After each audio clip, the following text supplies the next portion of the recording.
का वो हाशमिया मुत्तलबी है, वो मेरा नबी मेरा नबी है। আমার নবী সাল্লাল্লাহু আলাইহি ওয়াসাল্লাম ইমামে হাসান এবং ইমামে হুসাইন এই দুইজনকে আমার নবী বলেছেন রাইহান। কি বলেছেন? রাইহান। হাসান এবং হুসাইন আমার দুনিয়ার দুটি সুগন্ধি ফুলের নাম। এই রাইহান হচ্ছে আমাদের আজকের মূল বক্তব্য। তার আগে পবিত্র কোরআন থেকে যে আয়াতে পাক তিলাওয়াত করেছি সে আয়াতের অর্থ আপনারাও জানেন, আমরা জানি, বরং আপনাদেরকে এখানে তুলে দিলে আমাদের চেয়ে আরো ভালো বলতে পারবেন। আমি শুধু একটা হাদিস দিয়ে আমার বক্তব্যটা শুরু করব। হাদিসটা বুখারী শরীফের। বর্ণনা করেছেন হযরতে আব্দুল্লাহ ইবনে ওমর রাদিয়াল্লাহু তাআলা আনহু। ইরাকের এক ব্যক্তি হুজুরকে একটা মাসআলা জিজ্ঞেস করলেন। হযরতে আব্দুল্লাহ ইবনে ওমর রাদিয়াল্লাহু তাআলা আনহু উনি কার ছেলে? হযরতে বলে ওমর রাদিয়াল্লাহু তাআলা আনহুর ছেলে। সেই জন্য আমরা কি বলছি? আব্দুল্লাহ ইবনে ওমর। আপনারা অনেক সময় নাম রাখেন না, তা আপনারা মনে করেন এটা একটা এমনিতে এরকমই রাখে। একজনের নাম রাখছে এই জেরিন, না এটার নাম কি, আল্লাহুম্মা সাল্লি আলা নোবেল, নোবেল ইবনে ইসমাইল। তা আমি মনে করছি বাবার নাম ইসমাইল, আসলে বাবার নাম ইসমাইল না, উনি ইবন মানি বুঝেন নাই।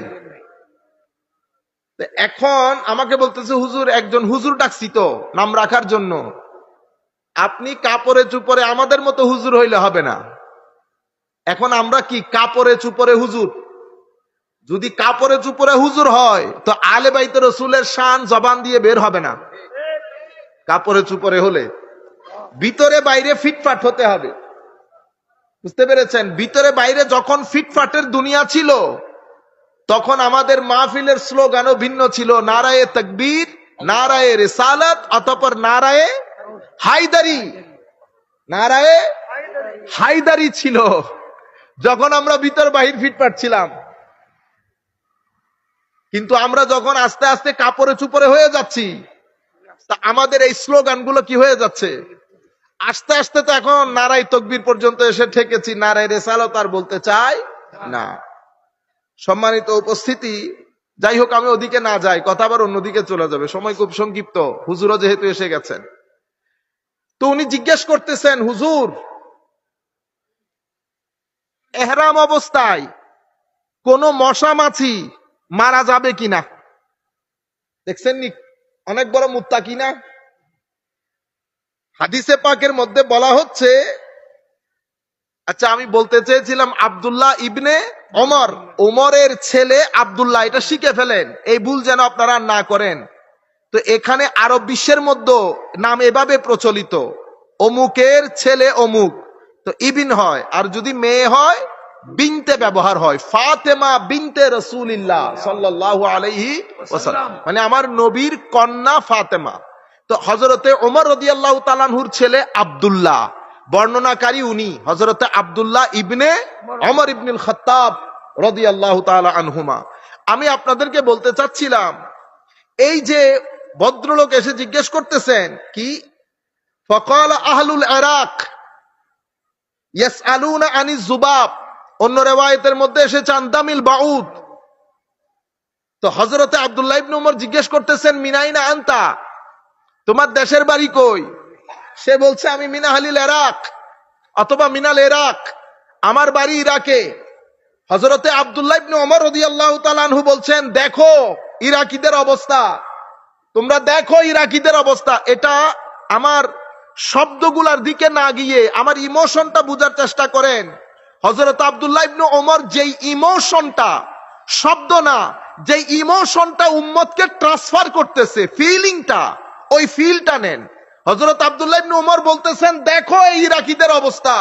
সে আমাকে জিজ্ঞেস করছে যে এরাম অবস্থায় মাছি মশা মারা যাবে কিনা, কতল করা যাবে কিনা, অথচ এরা ওয়াকাদ কাতালু ইবনাতে রাসূলিল্লাহ সাল্লাল্লাহু আলাইহি ওয়াসাল্লাম, আর তারা তাদের দেশে ডেকে নিয়ে গিয়ে আমার নবীর কন্যার ছেলে, আমার নবীর কন্যার ছেলে, আমার নবীর কলিজার টুকরা নাতি, তাকে শহীদ করেছে, যার ব্যাপারে আমি আমার নিজের কানে শুনেছি নবীকে বলতে, ওয়াকালান নবিয়্যু সাল্লাল্লাহু আলাইহি ওয়াসাল্লাম। আমরা যখন ওয়াকালান নবী বলবো আপনারা দরুদ শরীফ পড়বেন, সাল্লাল্লাহু আলাইহি ওয়াকালান নবিয়্যু সাল্লাল্লাহু আলাইহি ওয়াসাল্লাম হুমা রাইহানাতায়া মিনাদ দুনিয়া। হাসান এবং হুসাইন এটা আমার দুনিয়ার দুটি সুগন্ধির নাম। কি বলেছে? সুগন্ধির নাম। তো এটা এই রাইহানাতায়া মানে দুই রাইহান, রাইহানের সমস্ত মুহাদ্দিসিন বা উলামা যখন অনুবাদ করেন আমরা কি অনুবাদ করি? সুগন্ধি অথবা ফুল। এটাই ঠিক, কিন্তু রাইহানের ইন্টারেস্টিং কিছু অর্থ আছে, উলামায়ে কেরাম বুঝবেন, এগুলাকে আমরা গরিবুল হাদিসের কিতাব বলি। গরিবুল মানে হাদিসের মধ্যে কিছু এমন শব্দ থাকে যেগুলো স্বাভাবিকভাবে ব্যবহৃত হয় না, স্বাভাবিকভাবে আনকমন ওয়ার্ড, আনকমন ওয়ার্ড। আমি আপনাদেরকে আনকমন ওয়ার্ড, আপনারা যদি না বুঝেন তাইলে আপনাদেরকে কিছু আনকমন ওয়ার্ড বুঝাই। আপনারা বলেন না গুড লাক, কি বলেন? Good luck. ইংরেজির মধ্যে অনেক ইংরেজ ব্যবহার করে কথাবার্তার মধ্যে গুড লাক না বলে কি বলে? Break a leg, break a leg. এখন অনেক যদি মনে করেন ব্রেক এ লেগ মানে ট্যাং বাগি দিতে হই, তাহলে তো গেই বাগি। বুঝতে পেরেছেন? নরমালি ব্যবহার হয় গুড লাক, কিন্তু আরেকটা শব্দ এরা ব্যবহার করে ব্রেক এ লেগ। অনুরূপ ভাবে আমরা মানে ঘুম পাচ্ছে বলি না, আই ফেল asleep, তো এরা এটারে আবার অন্যভাবে বলে I node it off, I node it off. এগুলা হচ্ছে গরিবুল হাদিস, শব্দগুলা ব্যবহার হয় না, কিন্তু ব্যবহার হয় 20%, 30% লোক ব্যবহার করে। এভাবে আমরা বলি না, আমি দুই একটা আপনাদেরকে বোঝানোর জন্য, যেমন I am happy, I am very happy, আমরা বলি না খুব ভালো লাগতেছে, আমি খুব খুব খুব ভালো লাগতেছে আমার। কিন্তু এটাকে আবার অন্যভাবে বলা যায়, কিভাবে? I am over the moon, I am over the moon. তো এটা I am over the moon, এটা হলো গরিবুল হাদিস। গরিবুল হাদিস নিয়ে আর অসুবিধা আছে নাই। এখন রাইহান, আমাদের আজকের মূল বিষয় রাইহান। এখন রাইহান অর্থ স্বাভাবিকভাবে মাটি থেকে উৎপাদিত এমন জিনিস যেটা সুগন্ধি ছড়ায়। সেই কারণে আমরা ফুলকে কি বলি? রাইহান বলি, কারণ আমাদের কাছে কিছু লিমিটেশন তো আছে। এখন হাসান এবং হুসাইন রাদিয়াল্লাহু তাআলা আনহুমা আলাইহিমা আসসালাম, এই দুইজনকে বলা হচ্ছে সুগন্ধি ফুল, সুগন্ধি ফুল। আজীব বিষয় হচ্ছে কি জানেন? আমার নবী হাসান এবং হুসাইন রাদিয়াল্লাহু তাআলা আনহুকে যখন কোলে নিতেন, আমার নবী কয়েকটা কাজ করতেন। প্রথমে দুইজনকে জড়িয়ে ধরে চুমু দিতেন, এরপরে ওয়ায়াদুম্মুহুমা, আগে আমরা জড়াই ধরি না এইভাবে, জোড়াই ধরার আগে একেবারে চেপে ধরার আগে ফায়াদুম্মুহুমা, এটা করার আগে ওয়ায়াসুম্মুহুমা, আগে নাক দিয়ে হাসান হুসাইন রাদিয়াল্লাহু তাআলা আনহুর শরীরে পাকের সুগন্ধি নিতেন। ইংরেজিতে বললে আমরা কি বলি? আগে স্মেল নিতেন, স্মেল। তো আগে হাসান হুসাইনকে কুলে তুলে নিয়ে আমার নবী সুগন্ধি নিতে চাইতেন, সুগন্ধি নিতে চাইতেন, এবং সুগন্ধি নেওয়ার পরে একেবারে জড়িয়ে ধরতেন। হাদিসে পাকের মধ্যে এভাবে আসছে, আমার নবীর দরবারে যখন হযরত ফাতেমা সাইয়্যিদাতু নিসাই আহলিল জান্নাহ তশরিফ আনতেন, আমার নবী বলতেন, ফাতেমা আমার দুই ছেলেকে ডেকে নিয়ে আসো, আমার দুই ছেলেকে ডেকে নিয়ে আসো। তো দুই ছেলে যখন আসতেন আমার নবী কুলে তুলে নিতেন, আমার নবী চুমা দিতেন, আমার নবী তাদের সুগন্ধি নিতেন এবং আমার নবী আচ্ছা করে জড়িয়ে ধরতেন। এখন হাসান এবং হুসাইন রাদিয়াল্লাহু তাআলা আনহুর শরীর মুবারক থেকে খুশবু আসতো কোত্থেকে? জানার বিষয় না? মনে রাখবেন, হাসান হুসাইন রাদিয়াল্লাহু তাআলা আনহু তো দূর কি অনেক উপরের জিনিস, এক মজলিসের মধ্যে হায় হায় আমার নবী কোরআনের তিলাওয়াত করছিলেন। এমনিতে করতে করতে মহব্বত করে আমার নবী এক সাহাবীর কাছে গিয়ে তার মুখের পাশে একটু আয়াত তিলাওয়াত করেছেন। আমার নবীর জবানে পাক থেকে, আমার নবীর জবানে পাকের হাওয়া লেগেছে ওই সাহাবীর মুখে। রিওয়ায়াতের মধ্যে আসছে মৃত্যু পর্যন্ত ওই সাহাবীর জবান থেকে খুশবু বের হতো। নারে তাকবীর, নারে রিসালাত, নারে হায়দারি, নারে সাহাবী, নারে সম্মানিত গাউসিয়া।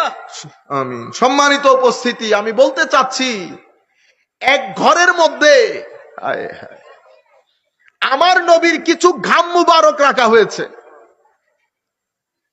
ঘাম মুবারক তো রেখেছে, ওই ঘর থেকে এমন খুশবু বের হতো, আশেপাশের লোকজনের কাছে ঘরের পরিচিতি ছিল খুশবুওয়ালা ঘর, খুশবুওয়ালা ঘর। আমার নবী সাল্লাল্লাহু আলাইহি ওয়াসাল্লাম এই খুশবু আসলো কোত্থেকে এটা বোঝানোর জন্য বলছি। আমার নবী সাল্লাল্লাহু আলাইহি ওয়াসাল্লাম কোন রাস্তা দিয়ে হাঁটলে আপনারা শুনেছেন সাহাবায়ে কেরাম যদি আমার নবীকে খুঁজতে যেতেন তো আমার নবীর কি জিনিস দেখে দেখে সাহাবায়ে কেরাম ফলো করতেন। তো আমার নবী যে রাস্তা দিয়ে হাঁটতেন বাতাস এবং এনভায়রনমেন্টের মধ্যে খাস একটা সুগন্ধি বের হতো, যেটা মক্কার কোন ঘর কোন ব্যক্তির শরীরে পাওয়া যাইত না। এটা আজীব এক খুশবু, মিশকের চেয়েও দামি। যেই খুশবু নাকে লাগার সাথে সাথে সাহাবায়ে কেরাম বুঝতে পারতেন আমার নবী এই রাস্তা দিয়ে হেঁটেছেন। বর্ণনার মধ্যে উলামায়ে কেরাম জানেন, এবং আমার সমস্ত ভাইয়েরা যারা এই বিষয়গুলো ডিসকাস করেন না, সেটা আমার লামাজহাবি ভাই হোক, কওমি ঘরানার ভাই হোক, সবাই জানেন আমার নবী সাল্লাল্লাহু আলাইহি ওয়াসাল্লামের ঘাম মুবারক হযরত উম্মু সালামা রাদিয়াল্লাহু তাআলা আনহা নিয়ে শিশির ভিতরে ভরে রাখতেন, এবং এই আতর এই ঘাম মুবারক বিয়ে শাদী বিভিন্ন ঈদ অনুষ্ঠানের মধ্যে আতর হিসেবে ব্যবহৃত হতো। এবং আপনি চিন্তা করে দেখেন এই ঘামগুলা লাগালে এমন খাস একটা সুগন্ধি বের হতো, এটা যেত না কাপড় থেকে, এটা কাপড় থেকে যেত না। তো হযরতে ইমামে হাসান এবং ইমামে হুসেন এই দুইজনের ব্যাপারে আমার নবীর এলান হচ্ছে, কুল কায়নাতের মানুষ তাদের বংশ দ্বারা সামনের দিকে যায় বাবার মাধ্যমে, আমি নবীর বংশ দ্বারা যাবে আমার ফাতেমার মাধ্যমে। তো ফাতেমার মাধ্যমে যেহেতু বংশ দ্বারা যাবে, তো নবীর শরীরের জেনেটিকলি সুগন্ধি ইমামে হাসান এবং ইমামে হুসাইনের মধ্যেও গেছে। এবং আমার নবী দুইজনকে মূল্যায়িত করেছেন, বিশেষ করে ইমামে হুসাইনকে। আমার নবী এমন এমন কিছু অ্যাক্টিভিটি দেখিয়েছেন সাহাবায়ে কেরামকে, স্বাভাবিকভাবে নানা নাতিদের ক্ষেত্রে এই কাজ করেন না। রুয়ে জমিনের মধ্যে এই ধরনের কোনো এক্সাম্পল নাই যে কোন রাজাদিরাজ নানা তার নাতিকে কান্দে চড়িয়ে মক্কার অলিতে গলিতে, মদিনার অলিতে গলিতে, অথবা পৃথিবীর কোন শহরের অলিতে গলিতে হেঁটেছে, সেটা কোনো দলিল। যতই মহব্বত করেন, প্রত্যেকে প্রেস্টিজের জন্য চিন্তা করেন মানুষ কি বলবে, কিন্তু আমার নবী সাল্লাল্লাহু আলাইহি ওয়াসাল্লাম, আমরা যেহেতু এই কথাগুলো আগে ডিসকাস করেছি, চাচ্ছি না যে কিছু কথা রিপিট হয়ে যাক, তবু একটা দুইটা জিনিস রিপিট হলে আপনাদেরও সুবিধা হলো বুঝতে। সাহাবায়ে কেরাম, আমার নবী ইমামে হুসাইন রাদিয়াল্লাহু তাআলা আনহু বন্ধুদেরকে নিয়ে খেলাধুলা করছে, আমার নবী সাহাবায়ে কেরামকে নিয়ে দাওয়াতে যাচ্ছেন, আমার নবী সাহাবায়ে কেরামকে রেখে বাচ্চাদের সাথে খেলছে, ইমামে হুসাইন ওদিকে গেলেন, আমার নবী ইমাম হুসাইনকে ধরতে চায়, ইমাম হুসাইন একবার এদিকে চলে যান, আমার নবী এখানে হাসাহাসি হচ্ছে, ইমাম হুসাইনও মজা পাচ্ছেন, আমার নবীও মজা পাচ্ছেন, জিনিসগুলো ফিল করার চেষ্টা করেন। ইমাম হুসাইন রাদিয়াল্লাহু তাআলা আনহু এইভাবে ধরতে চাইলে উনি একবার হা হুনা, একবার এদিকে যায় একবার এদিকে যায়, আমার নবী ধরতে চান, অতঃপর ধরে ফেলে। ধরার পরে আমার নবী কুলে তুলে নেন। কুলে তুলে আমার নবী সাল্লাল্লাহু আলাইহি ওয়াসাল্লাম হুসাইন রাদিয়াল্লাহু তাআলা আনহুর জবানের সাথে নিজের জবান লাগিয়ে দেন। হায় হায়। চুমা দেন, কাঁধের উপর তুলে নেন।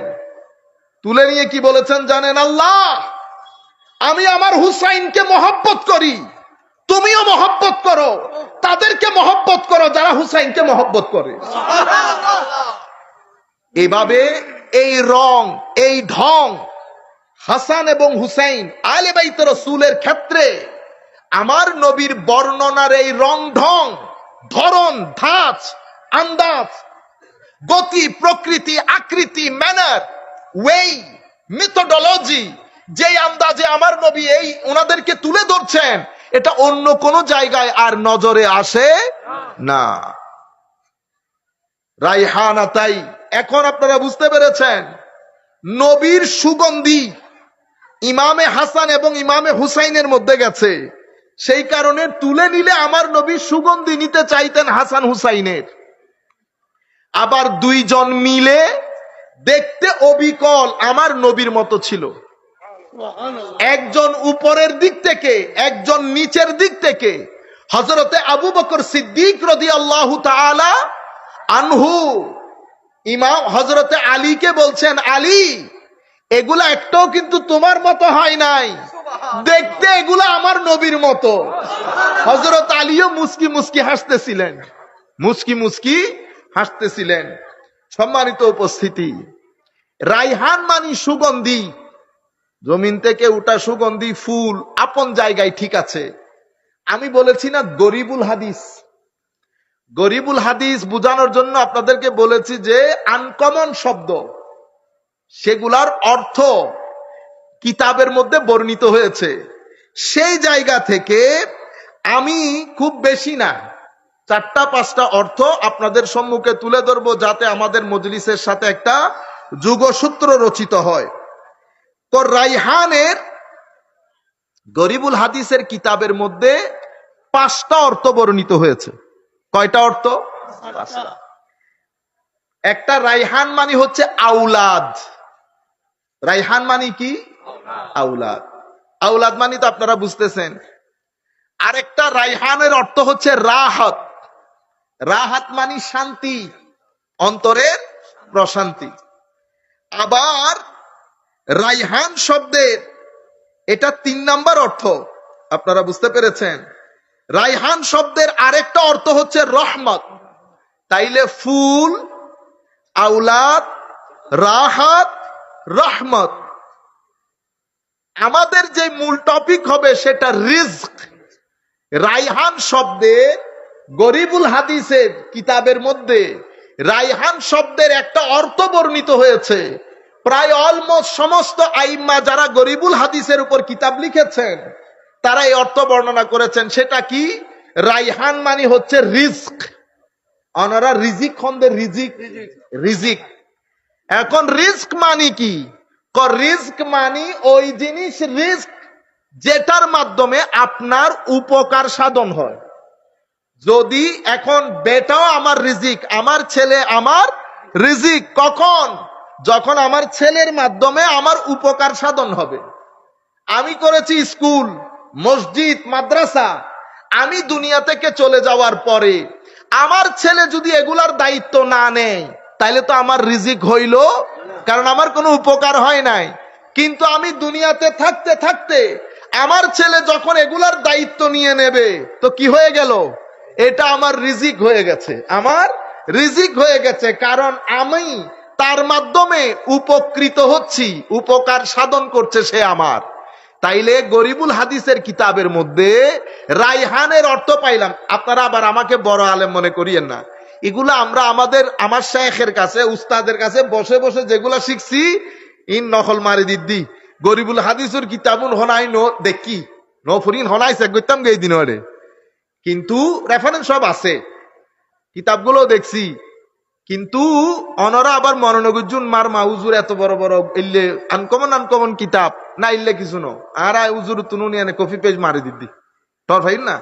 তো আমি আপনাদেরকে বলতে চাচ্ছি, অর্থ টোটালি একটা তো ফুল পেয়েছেন, তাইলে প্রথম অর্থ, এগুলাতে আমরা বেশি সময় নিব না, সময় যাবে রিজিকের মধ্যে। প্রথম অর্থ হচ্ছে আওলাদ, এটা আমরা জেনেছি। ইমামে হাসান, ইমামে হুসাইন এবং আলে বাইতে রাসূল, আমার নবীর সমস্ত সন্তান যখন দুনিয়া থেকে চলে গেছেন, তো আমার নবীর প্রতি এই কাফের, এই সমস্ত খবিসরা আমার নবীর সাথে বিয়াদবি করে নবীকে এমন কিছু শব্দ বানে জর্জরিত করা শুরু করেছে, যেটার কারণে আমার নবী কিছুটা হলো মনোকষ্ট পেয়েছেন। তারা বলতে চাচ্ছিল নবীর কোনো বংশধারা আর পৃথিবীতে থাকবে না। আমার আল্লাহ কি করলেন? আমার আল্লাহ শানের রিসালাত বর্ণনা করতে করতে কোরআনে পাকে সমস্ত সূরাগুলা যখন ওয়াদ-দুহা পর্যন্ত পৌঁছেছে, কোথায়? ওয়াদ-দুহা সিকোয়েন্স তৈরি হচ্ছে। আমার আল্লাহ কোরআনকে ওয়াদ-দুহা পর্যন্ত এনে শানে মুস্তাফা পৃথিবীর সম্মুখে তুলে ধরে ওয়াদ-দুহার মধ্যে এক আয়াত আমার আল্লাহ বলছেন, ওয়াদ-দুহা ওয়াল-লাইলি ইযা সাজা মা ওয়াদ্দাআকা রাব্বুকা ওয়া মা ক্বালা ওয়ালাল আখিরাতু খায়রুল লাকা মিনাল উলা। আয়াত আস্তে আস্তে ওয়ালা সাউফা পর্যন্ত এসেছে। এখানে এসে কোরআনে পাকের আয়াতের ঢং পরিবর্তন হয়ে গেছে। শানে রিসালাতকে আমার আল্লাহ তুলতে তুলতে এমন এক জায়গার মধ্যে নিয়ে গেছেন যার উপরে আর কোনো উপর নাই। কি বলছেন? ওয়ালা সাউফা ইউতিকা রাব্বুকা ফাতারদা। হাবিব, আতায়ে ইলাহি, আল্লাহর পক্ষ থেকে দান, আল্লাহর পক্ষ থেকে গিফট, আল্লাহর পক্ষ থেকে পুরস্কার আপনার জন্য এত উপরে চলে যাবে হাবিব, আপনি খুশি না হয়ে পারবেন না। আপনি খুশি না হয়ে পারবেন না। সিকোয়েন্স তৈরি করেছেন আমার আল্লাহ। করতে করতে ওয়াদ-দুহার পরে আলাম নাশরাহ লাকার মধ্যে গিয়ে এটাকে আমার আল্লাহ আরো উপরে তুলেছেন। ওয়াদ-দুহা থেকে শুরু কোরআনে পাকের পুরা কোরআন থেকে আরা ওয়া মাছ ধরি ধরি দিন দিন দিন দান টান রাইন আবার ইন রাজা করি এক জায়গাত নগরী। তো আমার আল্লাহ ছড়ানো ছিটানো ভাবে বলে বলে ওয়াদ-দুহার মধ্যে এসে শানের রিসালাতকে আল্লাহ একত্রিত করে পৃথিবীবাসীর সামনে তুলে ধরছেন। আমার আল্লাহ আলাম নাশরাহ লাকার মধ্যে গিয়ে আজিম এক আয়াত ঘোষণা করলেন, ওয়ারাফা'না লাকা যিকরাক। হাবিব, শুধু আপনাকে আখিরাতে খুশি করব সেটা না, আমি দুনিয়ার জমিনে আপনার মাকাম এবং মর্তবাকে অনেক উপরে স্থান দেব। আমার নবীর ভিতর থেকে দুঃখ, দুর্দশা, কষ্ট সবকিছু রিমুভ করছেন আমার আল্লাহ, রিল্যাক্স করে দিচ্ছেন। আমার যদি সময় থাকতো আমি এক একটা আয়াত করে করে সূরা করে করে সামনের দিকে যাইতাম, কিন্তু আমার কাছে সময় নাই। এটার ফিনিশিং দিয়েছেন আমার আল্লাহ। পুরা সিকোয়েন্সে ফিনিশিং যখন দিচ্ছেন, পয়েন্ট যখন একেবারে জায়গার মধ্যে এসেছে, মানুষ হা করে তাকিয়ে আছে। ফিনিশিং তো ফিনিশিং, ওয়াল্লাহ কি হবে? আমার আল্লাহ কোরআনের সবচেয়ে ছোট কিন্তু সবচেয়ে এক্সক্লুসিভ সূরা ইন্না আতাইনা কাল কাউসার ঘোষণা দিয়ে শানে মুস্তাফাকে আমার আল্লাহ এক আজিম জায়গায় স্থান করে দিয়েছেন। আপনি মন খারাপ করেন, আমি তো আপনাকে কাউসার দান করেছি। উলামায়ে কেরাম লিখতে লিখতে কাউসারের অর্থ কি, কাউসারের অর্থ কি?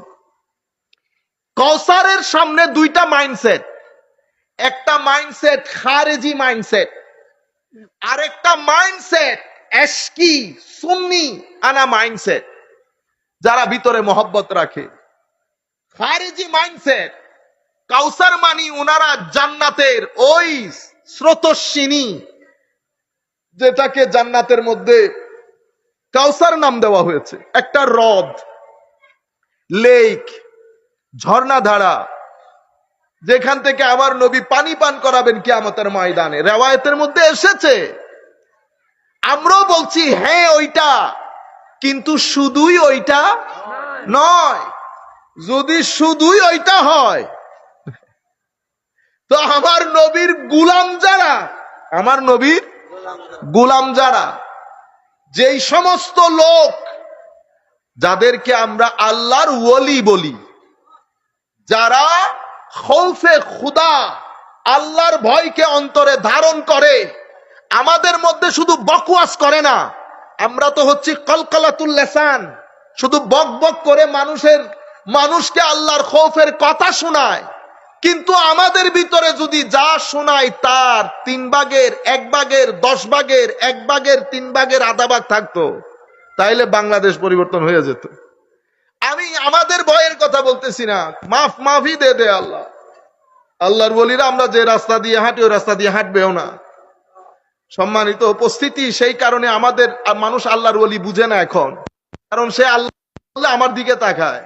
তো আমার সকাল বিকালের ঠিক নাই, আমি মানুষের সামনে একরকম, ঘরে আরেক রকম, মানুষের সাথে ডিল যখন করি আরেক রকম, চোখের ঠিক নাই, কানের ঠিক নাই, জবানের ঠিক নাই, 10 বার গালি দেই। আপনারা বুঝতে পেরেছেন? যাই হোক, আমার আল্লাহ বলছেন ওয়া আম্মা মান খাফা মাকামা রাব্বিহি আনিল হাওয়া। কিন্তু সূরা রহমানের মধ্যে আমার আল্লাহ বলছেন, যারা আমার আল্লাহকে ভয় করে তাদের জন্য জান্নাতান, তাদের জন্য কয়টা জান্নাত? 2টা। ওয়ালিমান খাফা মাকামা রাব্বিহি জান্নাতান, তাদের জন্য 2 জান্নাত। তো আমার নবীর এটা সুন্দর একটা ঘটনা ঘটছে ইংল্যান্ডের মধ্যে, আমি আর রিপিট করতেছি না। আমাদের ভাইয়েরা কৌসার থেকে ওই জান্নাতে স্রোতস্বিনী জান্নাতে বের হইতে চায় না। তা আল্লাহ আমি মেনে আপনি রেওয়ায়াত মানেন না? আল্লাহ মানি। তাইলে আপনি এদিক সেদিক যান কেন? আল্লাহ তাইলে আমি আপনাকে একটা প্রশ্ন করি, করেন। আল্লাহ ওয়ালিমান খাফা মাকামা রাব্বিহি জান্নাতান, যারা আল্লাহকে ভয় করে তাদের জন্য 2 জান্নাত। এটা কোরআনের আয়াত কিনা? কোরআনের আয়াত। ওমা, আল্লাহর ওলি আল্লাহরে ভয় করে যে তার জন্য জান্নাত 2টা, আর আমার নবীর জন্য 2 জান্নাত না, জান্নাতের শুধু একটা নদী। আপনারা আমার বিষয়টা বুঝতে পেরেছেন? আপনি ইন্না তয়না কাল কাউসার বাণী শুধু জান্নাতের একটা লেক, আর আপনি বেচারা আমার নবীর উপর ঈমান এনে শুধু আল্লাহকে ভয় করার কারণে আপনার জন্য জান্নাতই 2টা, আর আমার নবী জান্নাতের একটা হ্রদ থেকে বের হইতে পারে নাই। কোন উত্তর আছে? পরে বলতেছে পরে বলবো। আল্লাহ পরে বলিয়েন, আল্লাহ যদি তৌফিক দান করে। তো ইন্না আতওয়াইনা কাল কাউসার, ইমাম রাজি কাউসারের তাফসীর কাউসারের মতো করে করেছে। আল্লাহ রাব্বুল আলামিন হুজুর ইমাম রাজির ফুয়ুজাত দিয়ে আমাদের কলব বাতেনকে ধন্য করুক। আজিম তাফসীর করেছেন, আমি সেদিকে যাচ্ছি না, শুধু আপনাদেরকে বলছি কাউসারের তাফসীর করতে করতে মুফাসসিরিনে কেরাম বলেছেন এখানে কাউসার মানে হযরত ফাতেমাতুজ জাহরা রাদিয়াল্লাহু তাআলা আনহা, এরকমও তাফসীর এসেছে। কেন? কারণ আয়াতের সূরার কনটেক্সট যেটা, সেটা হচ্ছে আমার নবীর আওলাদরা দুনিয়া থেকে চলে যাওয়ার কারণে নির্বংশিতার একটা ব্লেম করা হয়েছে। সেই পরিস্থিতিতে টেক্সট তথা কোরআনের এই সূরা নাজিল হয়েছে। তো বলা হচ্ছে কাউসার মানে ফাতেমাতুজ জাহরা রাদিয়াল্লাহু তাআলা আনহা।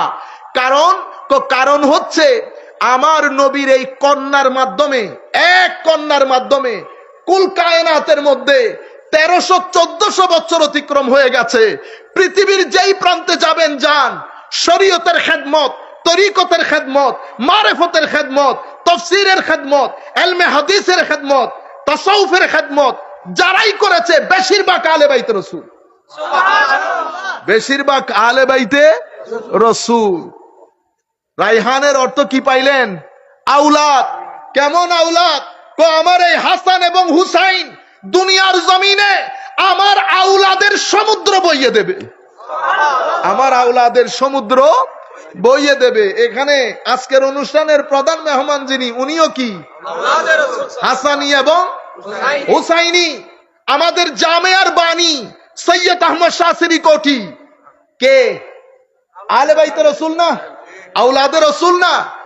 জামেয়া বর্তমান প্রজন্মের জন্য, সেজন্য আমাদের হুঁশ করা দরকার। জামেয়া ইলমে শরীয়ত তরিকতের আজিম যে খেদমত আঞ্জাম দিচ্ছে, আপনারা দোয়া করবেন মাওলাই করিম যেন হিংসুকের হিংসা, নিন্দুকের নিন্দা, মানুষের ওয়াসওয়াসা থেকে আল্লাহ জামেয়াকে রক্ষা করেন। এটা একটা বড় পাহারাদারের মতো নবীর দিনকে পাহারা দিচ্ছেন। সেটার পেছনে আলে বাইতে রসুল, সেটার পেছনেও আলে বাইতে রসুল। বাংলার জমিনে তরিকতকে ঘরে ঘরে দিয়ে বেলায়েতকে একেবারে সাধারণ পানির মতো যেই ব্যক্তি করে দিয়েছেন তিনি হুজুর গৌসে মাইজ ভান্ডারী কেবলা কাবা রাদিয়াল্লাহু তাআলা আনহু। সাধারণ সাধারণ মানুষকে, আমাকে এক ব্যক্তি বলতেছেন, হুজুর খোদু আয় খোদে ওখানে জিয়ারত মাহফিলে গেছি, মাহফিল থেকে আসার সময় জিয়ারত করতে গেছি, আমার হাতে টাইম ছিল না, দ্রুত জিয়ারত করে আমি আর বাবা ভান্ডারীর ওখানে যাই নাই, দ্রুত জিয়ারত করে আমি ঘরে চলে আসছি। ওমা ঘুমের মধ্যে কেউ একজন আমাকে বলতেছেন, ও সময় এত কম ছিল, সময় এত কম ছিল। আমি আপনাদেরকে বলতেছি ভেলায়তকে, কারামাতকে একেবারে সাধারণ করে সাধারণ মানুষের ঘরে ঘরে পৌঁছিয়ে দিয়ে বাংলার জমিনের প্রত্যেক গ্রামের মধ্যে একজন আল্লাহর ওলি দাঁড় করিয়ে বেলায়েতের যেই মহা দোকান চমকিয়েছেন হুজুর গৌসে মাইজ ভান্ডারী কেবলা কাবা, সেটা আলে বাইতে রসুল, সেটা আলে বাইতে রসুল। সম্মানিত উপস্থিতি, এটা আমার নবীর হুমা রাইহানাতাই মিনাদ দুনিয়া, হাসান এবং হুসাইন, এটা দুনিয়াতে আমার আওলাদের ঝর্ণা দ্বারা, আমার আওলাদের ঝর্ণা দ্বারা। দ্বিতীয় বিষয়, হাসান এবং হুসাইন আমার, হায় হায়, আপনারা যখন সন্তানদেরকে দেখি, আমার ছোট বাচ্চা দেখি, কি হয়, দেখার সাথে সাথে মানুষ রিল্যাক্সড হয়ে যায়। আপনারা দেখেন না, বোনের ছেলে মেয়ে, ভাইয়ের ছেলে মেয়ে হরান পেরেশান হয়ে আমরা যখন ঘরে আসি, যখন ওর নাচন কুদন দেখি, 1.5 বছর 2 বছর, বিশেষ করে মেয়েদের ভিতরে একটা শান্তি লাগে না? কেন লাগে? কারণ তাদের ভিতরে গুনাহ থাকে না, তাদের ভিতরে গুনাহ থাকে না। যাদের সাথে, যাদের গুনাহ নাই, যাদের গুনাহ কম, তাদের সুহবতের মধ্যে তাসির থাকে। তো তাসির হলে কি হয়? তাসির হলে আপনার আবার এটা মনে করিয়েন না আপনার হাত পা ফুলে যাবে, জিমের মতো মোটা হয়ে যাবেন, সেরকম না। এগুলার জন্য জিমে যাইতে হবে, কিন্তু নূরের সাথে কম গুনার মানুষের সুহবতে যখন বসবেন, আপনার ভিতরে আস্তে আস্তে আলো জ্বলা শুরু করবে, টিং করে উঠবে। বুঝতে পেরেছেন? সেই কারণে বাচ্চাদেরকে দেখলে কেমন লাগে? ভিতরে রিল্যাক্সড হন, এটাকে বলে রাহাত। आपको देख के मुझे राहत मिल गया, चैन मिल गया, दिल की चैन, सुकून। বুঝতে পেরেছেন? প্রশান্তি। তো ইমামে হাসান এবং ইমামে হুসাইন রাদিয়াল্লাহু তাআলা আনহুমা আলাইহিমাস সালাম, এই দুইজন এমন ছিলেন, আমার নবী এদেরকে না দেখে থাকতে পারতেন না। আমার নবী এদের দুইজনকে না দেখে থাকতে পারতেন না। ক্ষণে ক্ষণে ডাক দিতেন, ক্ষণে ক্ষণে হযরত ফাতেমা রাদিয়াল্লাহু তাআলা আনহাকে ডাক দিতেন দুইজনকে নিয়ে আসার জন্য। আমার নবী হাত তুলছেন, আল্লাহ আমি এই দুইজনকে বড় মহব্বত করি। এবং আমার নবী আরো বলছেন, যারা এই দুইজনকে মহব্বত করে তারা আমাকে মহব্বত করে। কি আজীব বিষয়! কিন্তু তরুণ প্রজন্মের কাছে এই শতাব্দীতে আমরা এখন মেসেজ দিতে উল্টা পাল্টা করে ফেলছি। আমার নবী এদের মহব্বতকে ঈমান বলেছেন। আরেক রিওয়ায়াতের মধ্যে গতকালকে ডিসকাস করেছি, আমার নবী বলছেন, আল্লাহর ইজ্জতের কসম, ওয়াল্লাযী নাফসি বিয়াদিহি, কখনো ঈমান ওই ব্যক্তির কলবের ভিতরে ঢুকবে না। কোন ব্যক্তির কলব? যতক্ষণ পর্যন্ত সেই ব্যক্তি আমার আলে বাইতকে আমার জন্য মহব্বত না করবে, ততক্ষণ পর্যন্ত তার অন্তরে ঈমান ঢুকবে না। তাহলে ঈমানের জন্য এটা সুন্নি শিয়ার বিষয় না, এটা ঈমানের বিষয়। বুঝতে পেরেছেন? কোরআন যেমন সুন্নি শিয়ার বিষয় না, হাদিস যেমন সুন্নি শিয়ার বিষয় না। কোরআন তো কোরআন, বিশ্বাস করলে ঈমান, বিশ্বাস না করলে গেছেন। বুঝতে পেরেছেন? এখানে ইয়েস নো নাই, ইফ বাট নাই। অনুরূপ ভাবে তরুণ প্রজন্মের কাছে রং মেসেজ যাচ্ছে। আমি আপনাদেরকে এটা বড় মাহফিলে, সামনে বেশ কিছু মাহফিল আছে সেখানে বলবো, তবুও একটা কিছু আপনাদেরকেও বলে যায়। কিছুদিন পরে রবিউল আউয়াল মাস আসবে, ঠিক না?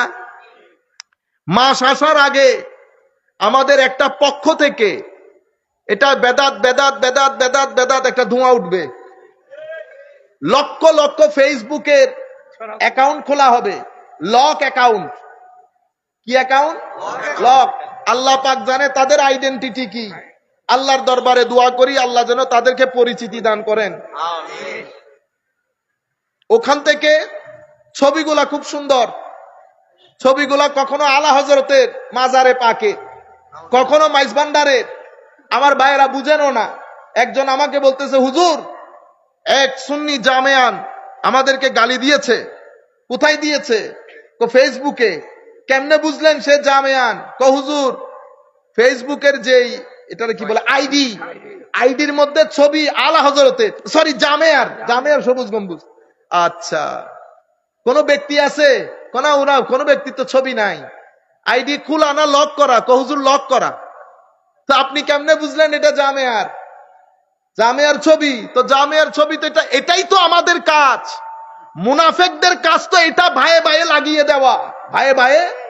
লাগিয়ে দেওয়া। কিন্তু আফসোসের বিষয়, দুঃখের বিষয়, দুর্ভাগ্যের বিষয়, আমরা এতই সাধারণ চিকেন ফ্রাই টেস্ট বুঝি, কিন্তু এই জায়গার মধ্যে এসে একেবারে সাধারণ সেজে যায়।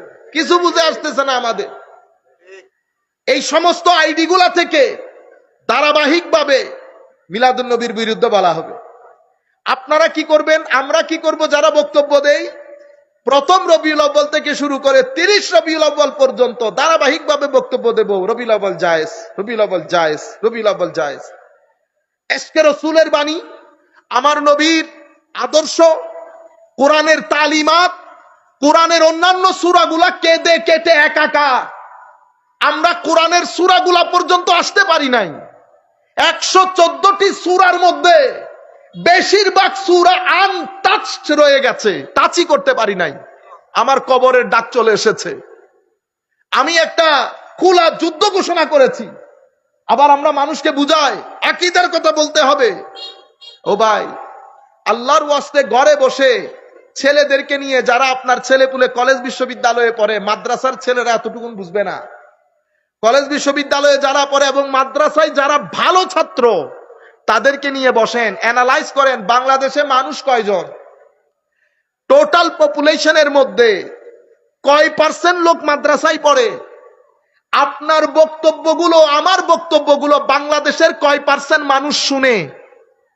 আপনি যেই বিষয়গুলা নিয়ে বক্তব্য দিচ্ছেন, সেই বিষয়গুলোর প্রতি বাংলাদেশের কয় পার্সেন্ট মুসলমান ইন্টারেস্ট ফিল করে। 10% মানুষ যেই বিষয়গুলা নিয়ে ইন্টারেস্ট ফিল করে, সেই 10% মানুষের জন্য পুরা জিন্দেগি অতিক্রম করে দিয়েছেন। Dhanmondi untouched, Gulshan untouched, Banani untouched, Banasree untouched, আমাদের এখানে Nasirabad housing society untouched, Khulshi untouched, Chittagong বিশ্ববিদ্যালয় আনটাচড, ঢাকা বিশ্ববিদ্যালয় আনটাচড। আপনারা বুঝতে পেরেছেন আমার মেসেজ যায় নাই কেন? কারণ আপনি এমন জায়গায় মাহফিলগুলা করেন, ওই 10% মানুষকে আপনি দুনিয়া মনে করেছেন। আপনি বলছেন না অমুকের সাথে আমার সম্পর্ক নাই, তমুকের সাথে আমার সম্পর্ক নাই, অমুকের সাথে অমুকে দাওয়াত করবেন না। ও ভাই, আপনি জানেন আপনি কি করছেন? পুরা সুন্নিয়তকে বাংলাদেশে 70% মানুষের কাছে হাসির পাত্র করে ফেললেন। তো আপনারা কি, আমরা কি করলাম? পুরা রবিউল আউয়াল মাস, এগুলা হচ্ছে ট্রিক্স। বাইরের লোকজন খেলে আমাদের সাথে। মুহররম মাস আসবে, মুহররম মাসের আগে শিয়াইজমের একটা ধোঁয়া তোলা হবে। শিয়াইজমের ধোঁয়াটা এমন ভাবে তোলা হয়, পহেলা মুহররম থেকে 30 মুহররম পর্যন্ত আমরা যার কারণে মাহফিল সাজাই আলে বাইতে রাসূল, তাদের ফজিলত পর্যন্ত বর্ণনা করি না। কেন? মানুষ নিয়ে আবার আমাকে শিয়া বলা শুরু করবে।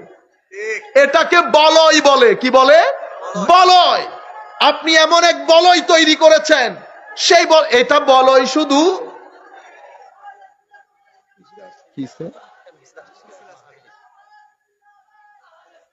মাহফিল পর্যন্ত আগে যাতে বন্ধ করে দেন।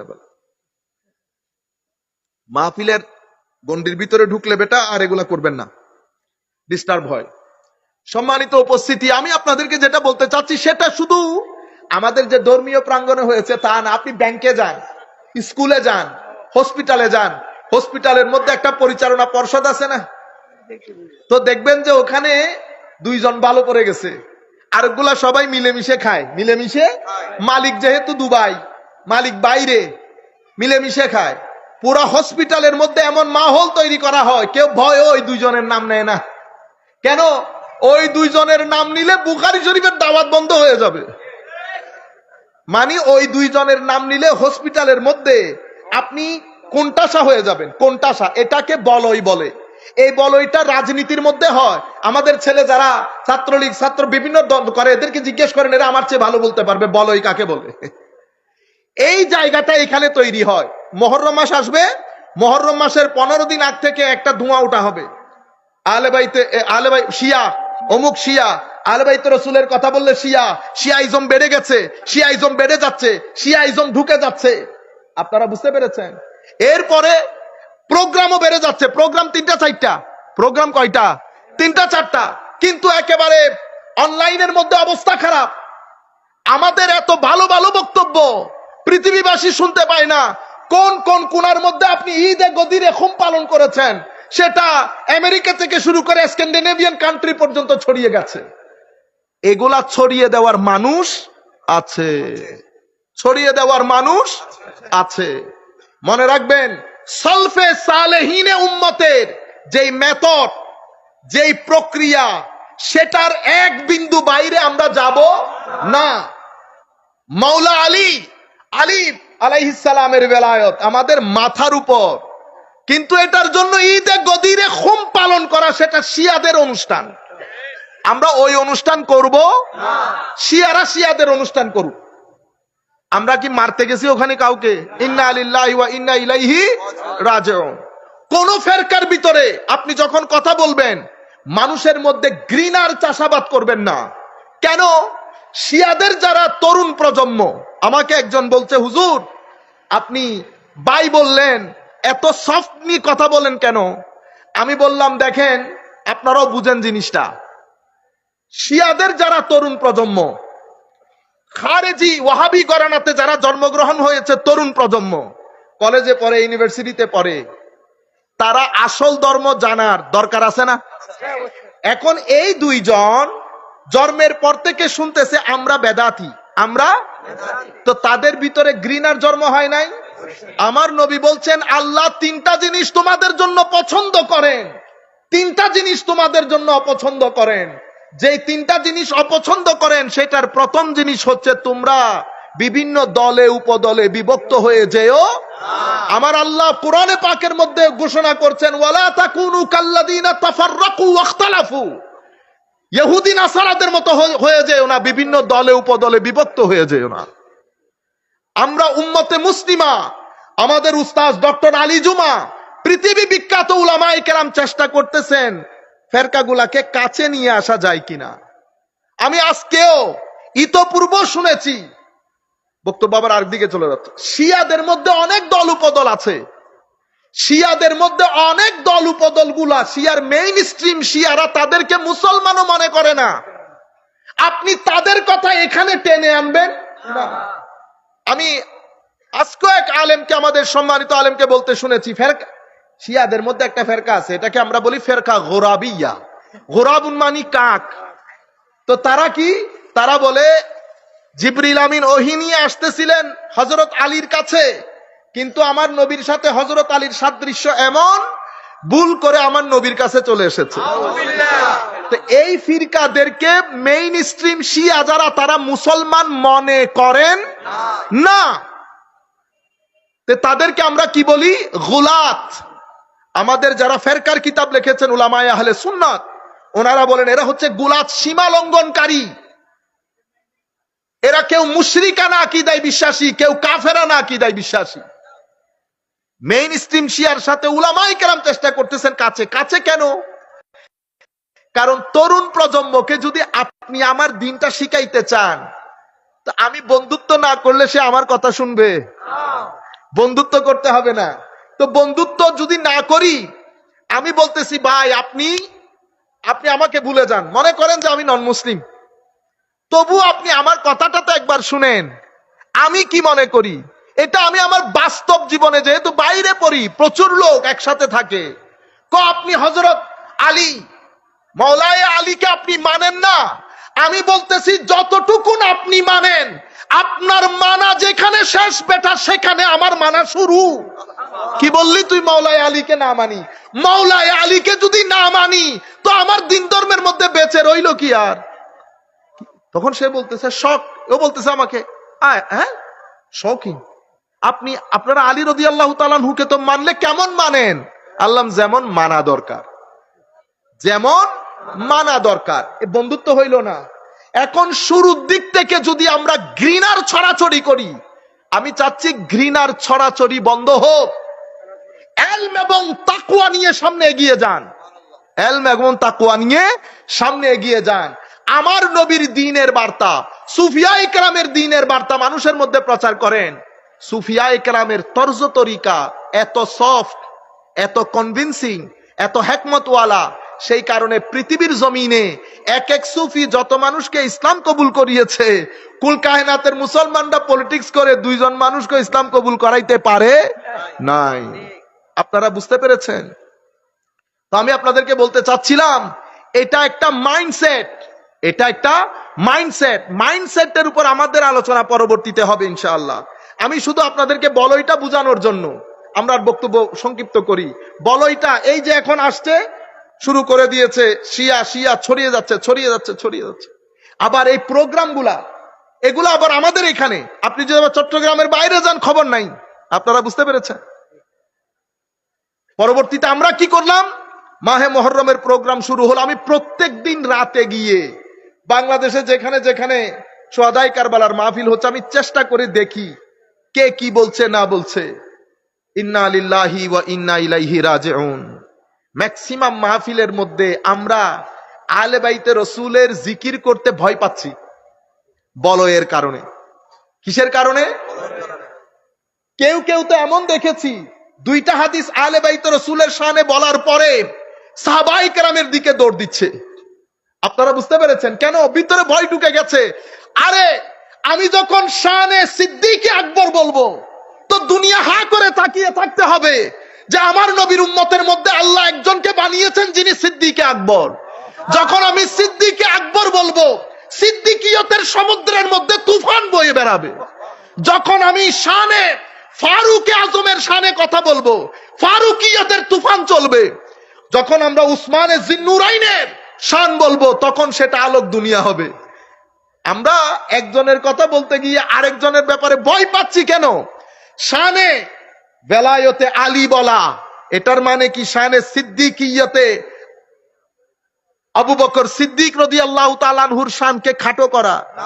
না না। আমি যখন বিশুদ্ধবারের কথা বলবো তো সেখানে সোমবার আসবে না। তো সোমবারের কথা ফজিলত যখন বলবো সেখানে শনিবার আসবে না।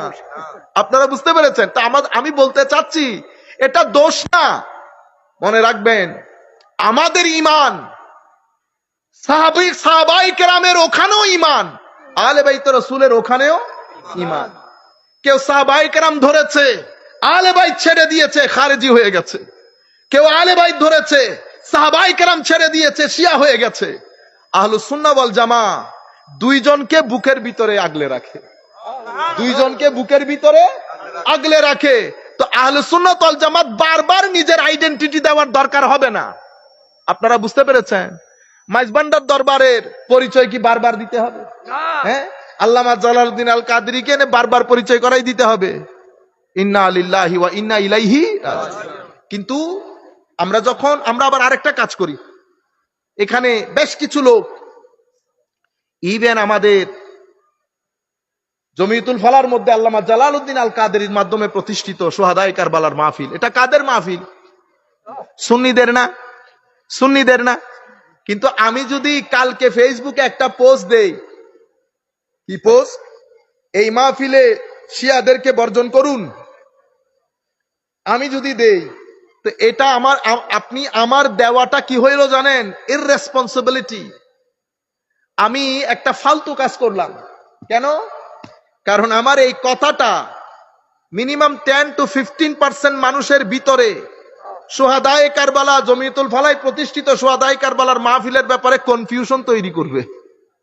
এটাকে বলে নিজের পায়ে নিজে কুড়াল মারা। আমরা সব জায়গায় রাজনীতি করি, আফসোস। এত গ্রুপ, সব রাজনীতি কিসের কারণে? রাজনীতির কারণে। ভিতর বাহির যদি পরিষ্কার থাকে গ্রুপিং হয় না। আপনারা বুঝতে পেরেছেন? সব জায়গার মধ্যে আমরা এই রাজনীতি, মানে যে রাজনীতি আমার নবী শিখিয়েছেন, বলি আমার নবীর রাজনীতির কথা সব সময়, করি আমার নিজের রাজনীতি। আমার নিজেরটাকে বাঁচানোর জন্য নবীর রাজনীতিকে ছাতা হিসেবে ব্যবহার করি, ঢাল। আমার নবীর রাজনীতির মধ্যে তিনটা জিনিস স্পষ্ট: আদল, ব্যালেন্স; শুরা, কনসালটেশন; ইন্নাল্লাহ ইয়া'মুরুকুম আন তুআদ্দুল আমানা, আমানত, আদালত, শুরা। আমানত মানে আপনি যে আমাকে পোস্টটা দিয়েছেন, এটা আমার কাছে এই যতদিনের জন্য দিয়েছেন ততদিন এটাকে কাজ করে আমার এই আমানত পরবর্তীর কাছে আমি দিয়ে দেব। আপনি যদি 2 টাকা ফেরত না দেন তো এটার আমানতদারি বলে? যার আমানত নাই তার ঈমানও নাই। তাইলে আমার নবীর রাজনীতি যখন বলবেন সেখানে আমানত থাকতে হবে, নাম্বার 1। নাম্বার 2, আদালত। আদালত মানে ইনসাফ, দাড়ি পাল্লা এমনি হতে হবে। ইবে বাই দেখ কেনা ঝুঁকি, ইবে না দেখ কেনা উড়ে, বুঝছেন না? এডে মসজিদ হলদি আর অনরে কিল্লে ইমাম বানাইলাম, অনে মুস্তফা জানের রহমতত মিদ্দে অনরগুনুরে সালাম দিতে দিতে আসমানত তুলি বেলাইউন। মসজিদ অনর না? ও বা মসজিদ অনর না? তো মসজিদ তো আর করে দিলেন দে, বুঝছেন না? ওনারা এগুলা করে করে আমরা সমাজের সাধারণ মানুষের কাছে সুন্নিয়তকে ডিস্টারবেন্সের কারণ বানিয়ে ফেলেছি। ছেলেরা ফ্রাস্ট্রেটেড হয়ে যাচ্ছে। আমার মসজিদ, আপনি আপনার পীরকে সালাম দিলেন, আমার পীর কি ঘাস কেটে আসমান থেকে এসেছে? তো আমার পীরে সালাম দিলে সেক্রেটারি সাহেব দাঁড়াবে না? সেক্রেটারি সাহেবের তো আবার ফিটগুলোর সালাম দিতে থাকেন। এজ এ রেজাল্ট ইয়া নবী সালাম কিয়াম মিলাদের যে স্বকীয়তা নষ্ট হয়ে গেছে। এখানেও দেখবেন আমরা মাহফিলের পরে 2 মিনিট উপর উপর টানাটানি করে হয় সংক্ষিপ্তকরণ। সেই কারণে আপনারা কি করবেন, মিলাদ কিয়ামকে মাহফিলের মাঝখানে করে মিনিমাম 20 মিনিট করবেন। যাকে দিয়ে মিলাদ কিয়াম করবেন তাকে বলবেন প্রস্তুতি নিয়ে আসতে। মিলাদ কিয়াম, আমি ঢাকায় একটা প্রোগ্রামে ছিলাম, এক ব্যক্তিকে মিলাদ পড়তে দিল। অনেক বছর পরে মিলাদ পড়লাম, হেন কোনো মানুষ ছিল না যার চোখে পানি ছিল না। এক উপসচিব ছিলেন, উনি আমাকে বলতেছেন, হুজুর আমরা ছোট থাকতে এরকম করে মিলাদ পড়তো। অনেকদিন পরে চোখের কোনায় পানি উপসচিবের। কিয়াম মিলাদ, এটার উপর বুজুর্গানে দিনের হাত আছে, সেটা পর্যন্ত বরবাদ করে দিলাম।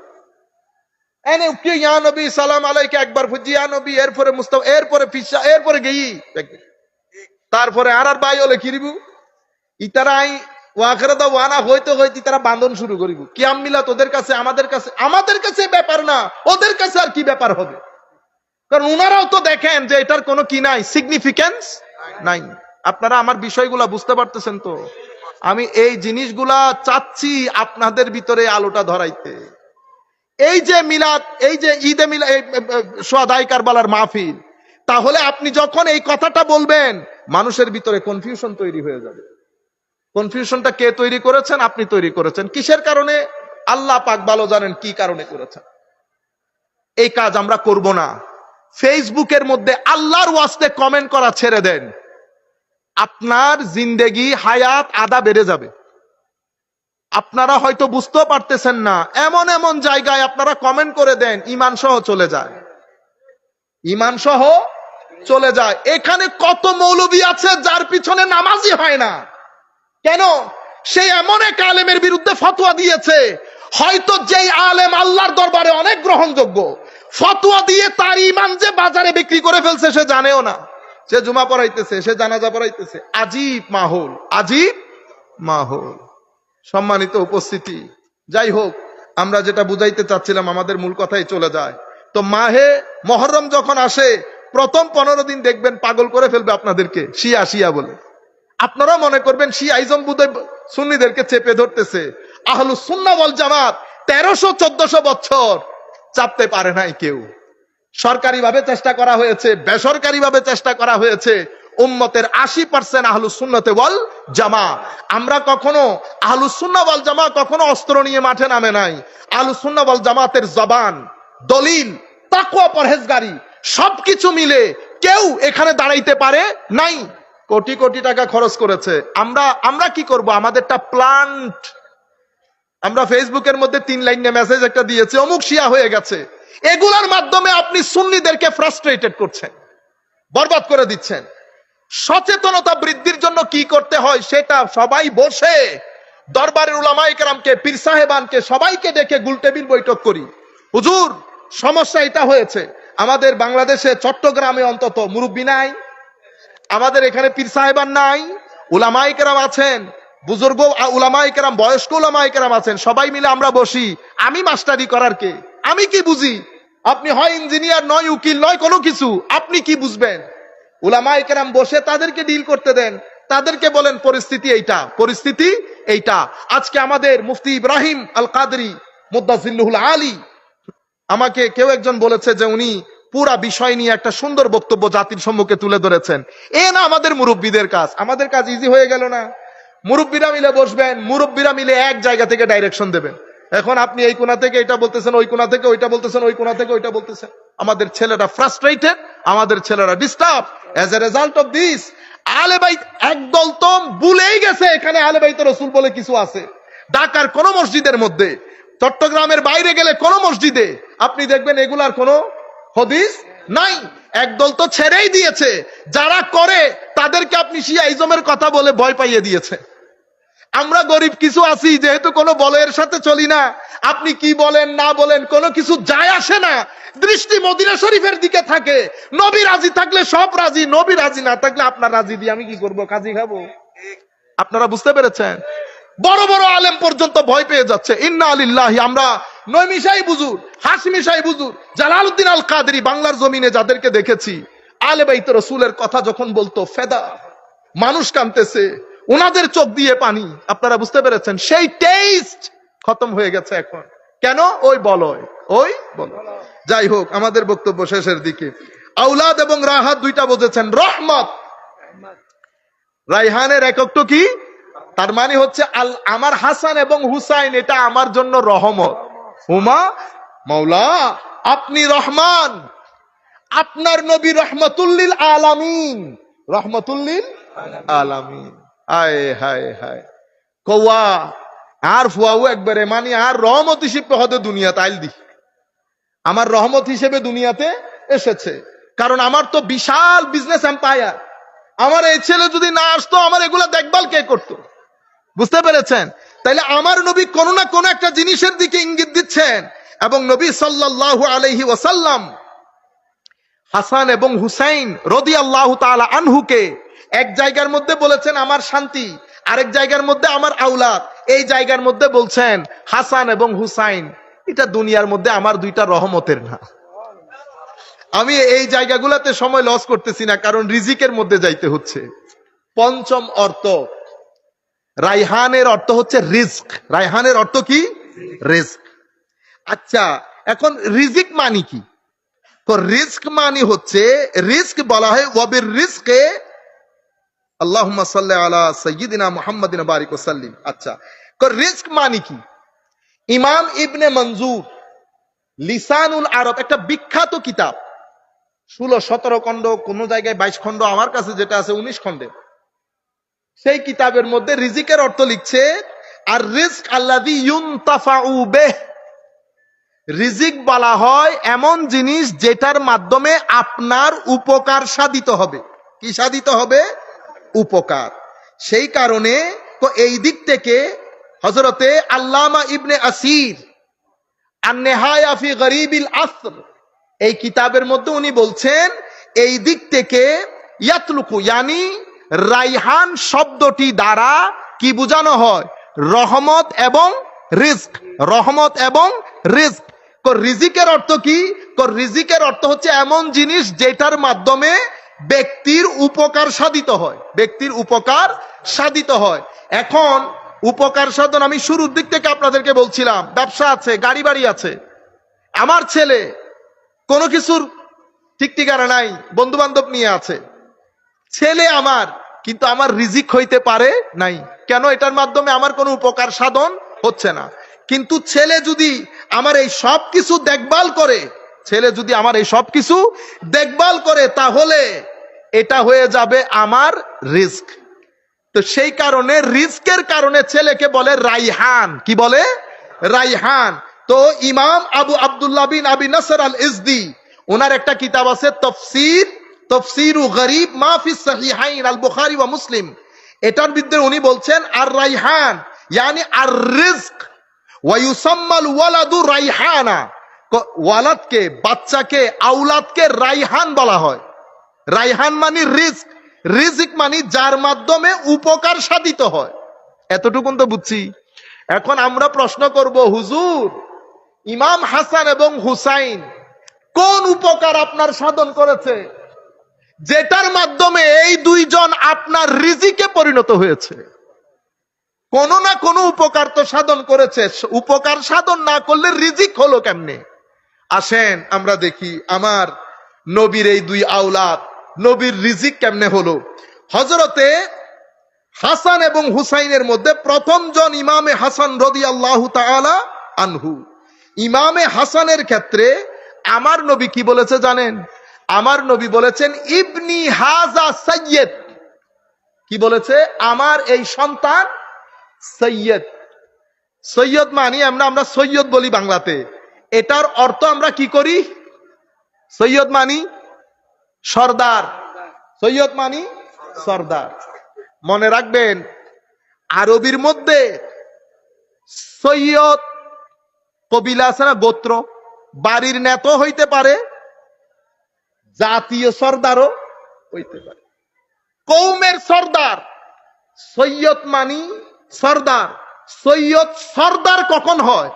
তো যদি যেই সৈয়দের মাধ্যমে কোন একটা জাতির, কোন একটা গোত্রের উপকার সাধন হবে, তাদের সমস্যাগুলা দূর হবে, তাদের সমস্যাগুলা দূর হবে, তাদের উপকার হবে। যদি গোত্র বা সম্প্রদায়ের উপকার হয়, সমস্যাগুলা দূর হয়, তাদের যাবতীয় প্রবলেমগুলা সলভ হওয়ার পরে স্থিরতা প্রতিষ্ঠা হয়, এমন ব্যক্তিকে সৈয়দ বা সর্দার বলে। যাকে তাকে সর্দার, সৈয়দ মানি সর্দার বলে না। তাহলে ইয়া রাসূলুল্লাহ, ইমামে হাসান কোন উপকার সাধন করেছে এবং কার উপকার সাধন করেছে? আমার ভাইরা, কোনো কথা হবে না। আমার ভাইরা, হযরত আলী কাররামাল্লাহু ওয়াজহাহুল কারীম, উনি ক্ষমতায় আসার পরে, উম্মতে মুসলিমার মানে খেলাফতে আসার পরে, যেটাকে আমরা বলি ডিভাইন ডেমোক্রেসি, ঐশী গণতন্ত্র। ঐশী, একটা হচ্ছে ইউরোপিয়ান ডেমোক্রেসি আর একটা ডিভাইন ডেমোক্রেসি। ইউরোপিয়ান ডেমোক্রেসি এটা মানুষের ব্রেন দিয়ে চলে, মানুষের ব্রেন দিয়ে চলে। ডিভাইন ডেমোক্রেসি আল্লাহ এবং রসুলের বাণী অতঃপর ব্রেন, এই দুইটা দিয়ে চলে। আপনারা বুঝতে পেরেছেন? তো আমার আলী রাদিয়াল্লাহু তাআলা আনহুর সময়কালে উম্মতে মুসলিমার রাজনৈতিক সংকট দেখা দেয়। সেই রাজনৈতিক সংকটের মধ্যে অপরপক্ষে হযরতে মুয়াবিয়া রাদিয়াল্লাহু তাআলা আনহু ছিলেন। হযরত আলী কাররামাল্লাহু ওয়াজহাহুল কারীমের শাহাদাতের পরে পরিস্থিতি, খেলাফতের দায়িত্ব আসে ইমাম হাসান আলাইহিস সালামের কাছে। আমি আপনাদেরকে বিনয়ের সাথে অনুরোধ করব, আলাইহিস সালাম বলাতে আবার আপনারা অন্য কিছু মনে করিয়েন না। আমাদের আকাবিরিনে উম্মত, মুহাদ্দিসিনে কেরাম, মুফাসসিরিনে কেরাম সবাই এভাবেই বলতেন। হযরতে ইমামে হাসান আলাইহিস সালাম পর্যন্ত আসেন, উনিও খলিফায়ে রাশেদার অন্তর্গত। এই সমস্যা আরো প্রকট আকার ধারণ করে। ডেডলক বলে না, ডেডলক মানে সমাধানের কোনো গত্যন্তর নাই। ইমামে হাসান আলাইহিস সালাম যদি একটু উল্টে যায়, তাইলে উম্মতে মুসলিমার মধ্যে প্রত্যেক দিন মানুষ কাটা পড়বে, রক্তের বন্যা বইবে। দিন ধর্ম প্রতিষ্ঠিত প্রচারিত দূরের কথা, মানুষ দেখে হাসাহাসি করতেন, উম্মতে মুসলিমা মুশকিলের মধ্যে পড়ে যেতেন।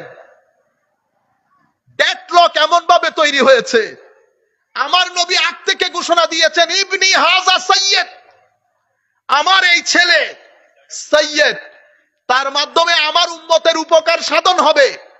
সেই কারণে আমার উম্মতের উপকার, আমার দ্বীনের উপকার সাধন করবে বিদায় সে রাইহান। রাইহান মানে রিজিক, রিজিক মানে যেটার মাধ্যমে উপকার সাধিত হয়। তো ইয়া রাসূলুল্লাহ, এখানে উপকার কোথায়? উপকার হচ্ছে মুসলমানদের দুই বড় গ্রুপের মধ্যে যখন দলাদলি দেখা দেবে, আমার এই সাইয়্যিদ সত্যিকার অর্থে সরদার, যার ভিতরে আমার রক্ত প্রবাহিত, আমার এই সরদার দাঁড়িয়ে গিয়ে উম্মতে মুসলিমার এই ডেডলক খতম করে, মুসলমানদের মধ্যে ঐক্য সাধন করে, উম্মতে মুসলিমার অন্তরে সুকুন এবং শান্তি প্রতিষ্ঠা করবে, মুসলিম জাতির উপকার করবে, আমার উম্মতের উপকার করবে, আমার দ্বীন উপকৃত হবে। সেই কারণে আমার নবী ইমামে হাসান এবং হুসাইনকে রাইহান বলেছেন। গরিবুল হাদিসে রাইহানের অর্থ রিজিক করা হয়েছে। রিজিক মানে যার মাধ্যমে উপকৃত হওয়া যায়। আমার নবী, আমার নবীর এই আজিম নাতির মাধ্যমে উপকৃত হয়েছেন বা হবেন বিদায় আমার নবী ইমামে হাসানকে রাইহান বলে রিজিক উপাধি দিয়েছে। আপনারা বুঝতে পেরেছেন? সেই দিন যদি ইমাম হাসান উল্টে যেতেন, হাসান যদি না মানতেন, কারণ উনি লেজিটিমেট খলিফা, তবে আমরা এখানে কোন ধরনের প্রশ্ন তুলব না। এটা সাহাবায়ে কেরামের মুআমালা। আপনারা হাই ভাইব বুঝার চেষ্টা করেন। মীর মুআবিয়া তো আমির মুআবিয়া রাদিয়াল্লাহু আনহু, যেই ব্যক্তি এক সেকেন্ডের জন্য আমার নবীকে দেখেছেন, আমার নবীর সুগন্ধি যার নাকে এক সেকেন্ডের জন্য লেগেছে, সেই ব্যক্তি ঘোড়া দৌড়ানোর সময় দুলি যেটা উড়ে, সেই দুলিও একজন গৌস কুতুবের চেয়ে উপরে। কি করেন আপনারা? আমরা চুপ থাকবো? আমাদের আইম্মায়ে কেরাম চুপ থাকতে বলেছেন। আমরা এখানে কোনো কথা বলবো না। এটা উম্মতে মুসলিমার রেড জোন। এখানে উপরেও যাব না, নিচেও। আপনি একজনের উপরে বন্দুক তাক করলে আরেকজন বসে আছে আমাদের ভিতরে বন্দুক তাক করার জন্য। আপনি মুআবিয়া রাদিয়াল্লাহু তাআলা আনহুকে টার্গেট করবেন, আরেকজন হযরত আলীকে টার্গেট করবে। কারণ এখানে শিয়াও আছে, এখানে খারেজিও আছে, মাঝখানে আহলে সুন্নাহ ওয়াল জামা, সাহাবায়ে কেরামের ফুয়ুজাতও নেই, আহলে বাইতে রাসূলের ফুয়ুজাতও নেই। আমাদের সমস্ত মস্তকের সমস্ত আইম্মায়ে কেরাম ইলমে হাদিসের, ইলমে ফিকহের, ইলমে তাসাউফের উপরের দিকে যান, মারুফে কারখি থেকে শুরু করে হাবিব আল আজমি পর্যন্ত, হারেস আল মুহাসিবি পর্যন্ত, হযরতে জুন্নুন মাসরি পর্যন্ত, বায়জিদ বিস্তামি পর্যন্ত, জুনায়েদ আল বাগদাদি পর্যন্ত, যাদের পিঠের সাথে তাবেঈন, তাবেউত তাবেঈনের পিঠ লাগানো, তাদের চেয়ে কি বড় আশেক রাসূল আমরা? তাদের চেয়ে বড় আশেক রাসূল? এই ফিতনার মধ্যে আপনারা পড়বেন না, খবরদার। আইম্মায়ে কেরামের নিষেধ, আইম্মায়ে কেরাম নিষেধ করেছেন, আমরা এখানে কোনো কথা বলবো না। সম্মানিত উপস্থিতি, আমি বলছি লেজিটিমেট খলিফা হযরতে হাসান রাদিয়াল্লাহু তাআলা আনহু, কিন্তু উম্মতে মুসলিমার বৃহত্তর স্বার্থে এরপরে মুআবিয়া রাদিয়াল্লাহু তাআলা প্রায় 92 বছর উমাইয়ার শাসন চলে। আপনারা জানেন সমস্যা ছিল, মারামারি ছিল, কিন্তু সেই 92 বছরে ইসলাম প্রত্যেকে কোথায় ঢুকে গেছে আপনি কল্পনা করতে পারবেন না। ইসলাম ফ্রান্সে, ইসলাম আস্তে আস্তে সিন্ধে, ইসলাম আস্তে আস্তে এশিয়া উপমহাদেশে ঢুকে গেছে। মুসলমানদের জ্ঞান, বিজ্ঞান, রিসার্চ, গবেষণা সেই সময়কাল থেকে শুরু হয়েছে। প্রায় 1200-1300 বছর উম্মতে মুসলিমা সেটাকে কন্টিনিউ করেছে। সমস্যা কি হয় নাই? হয়েছে। কিন্তু যেই অর্থে ইমামে হাসান আলাইহিস সালাম রাদিয়াল্লাহু তাআলা আনহু স্টেপ ডাউন করেছেন, সেই 92 বছরের মধ্যে উমাইয়া পরবর্তীতে আব্বাসী এসেছে, এর পরবর্তীতে 750 বছর উসমানিয়া খেলাফত ছিল। আপনারা বুঝতে পেরেছেন? ইতিহাসবিদরা ইতিহাসগুলা বলেছে। আমরা ইতিহাস দেখে যদি ইমোশনাল হয়ে যায় তো আকীদা নিয়ে টানাটানি হবে। আমরা ইতিহাসবিদ থেকে ইতিহাস শিখবো, আকীদা আকীদার ইমামদের কাছ থেকে নিব, আকীদা সুফিয়ায়ে কেরাম থেকে নিব, উলামায়ে কেরাম থেকে নিব, ইতিহাসবিদ থেকে নয়। আপনারা বুঝতে পেরেছেন? একবার দরুদ শরীফ পড়ি। সালাতুন ইয়া রাসূলুল্লাহ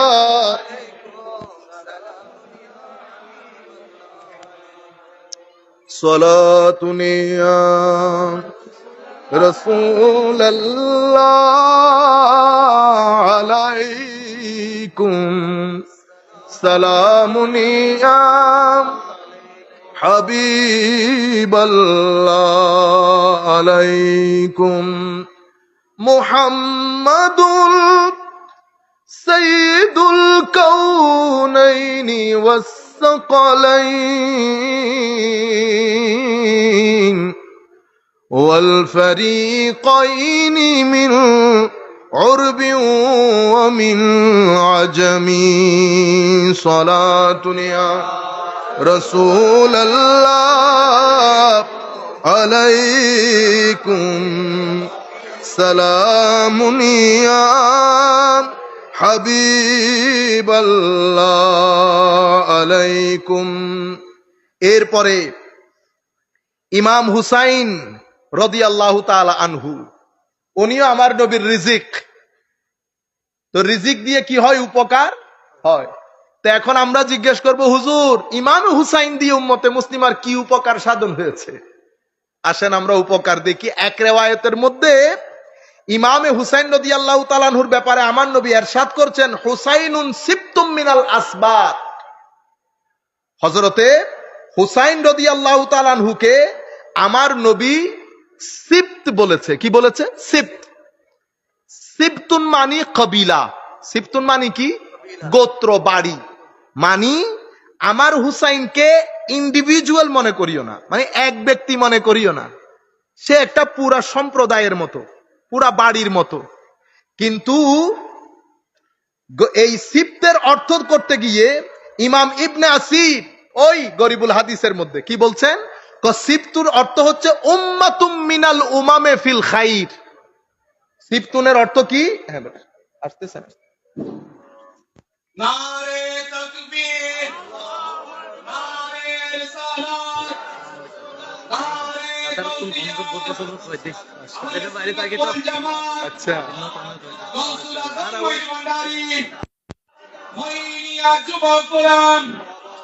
আমাদের রাসূলের আগমন, শুভেচ্ছার স্বাগতম। সাইদুদ্দিন বাবার আগমন, মঈন বাবার নয়নমণি, সাইদুদ্দিন বাবা আল হাসানি। আমাদের রাসূলের আগমন, শুভেচ্ছার স্বাগতম।